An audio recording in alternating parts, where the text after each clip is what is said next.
ব্রাহ্মণবাড়িয়ার আখাউড়া সীমান্তের কালন্দী খাল দিয়ে প্রায় 2 দশক ধরে ত্রিপুরা থেকে আসছে বর্জ্য এবং রাসায়নিক পদার্থ মিশ্রিত কালো পানি।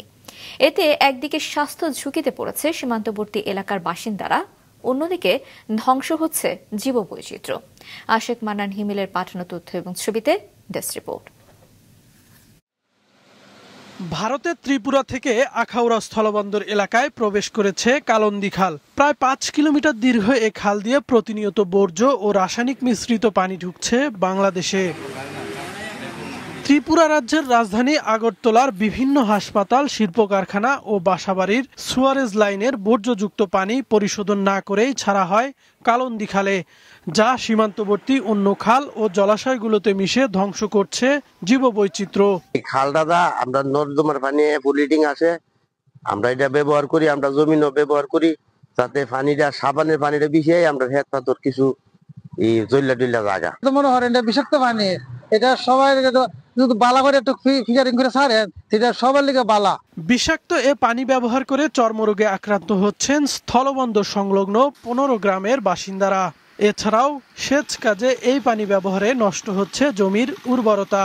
হাতে ভাবে দিয়ে কমে লাগে, গুটে গুটে হয়ে পড়ে।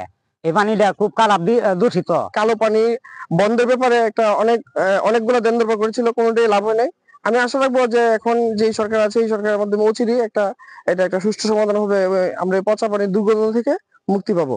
পরিবেশ ও জীববৈচিত্র্য রক্ষায় এ সমস্যা সমাধানে কূটনৈতিক তৎপরতা জোরদারের দাবি পরিবেশ কর্মীদের। অন্যদিকে এ বিষয়ে ব্যবস্থা নিতে ঊর্ধ্বতন মহলকে অবহিত করার কথা জানায় স্থানীয় কৃষি বিভাগ।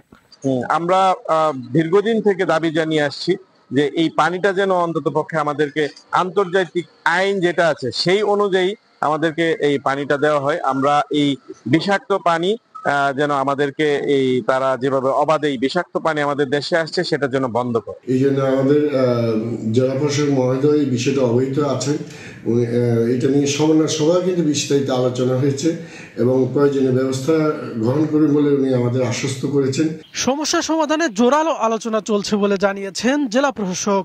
কিছুদিন আগে যে জেলা প্রশাসক সম্মেলন হলো, সেখানেও আমি বিষয় উত্থাপন করেছিলাম। মাননীয় উপদেষ্টা মহোদয় ছিলেন, মাননীয় সচিব ছিলেন, তাদের সাথে কথা হয়েছে। তারা সবাই অবগত এবং বাংলাদেশের হাইকমিশন যে আগরতলা আছে, ওখান থেকে আমাদেরকে ফোন করা হয়েছিল যে ওখানে তারা পানির প্রবাহ যাতে ঠিক থাকে এবং যাতে বিশুদ্ধ হয় সে বিষয়ে তারা জোর পদক্ষেপ নিচ্ছে এবং আশা করি খুব তাড়াতাড়ি সমাধান হয়ে যাবে। আখাউড়া স্থলবন্দর থেকে উপজেলা সদর দিয়ে বয়ে যাওয়া কালন্দী খাল তিতাস নদীতে গিয়ে মিশেছে। মাছরাঙা নিউজ ডেস্ক।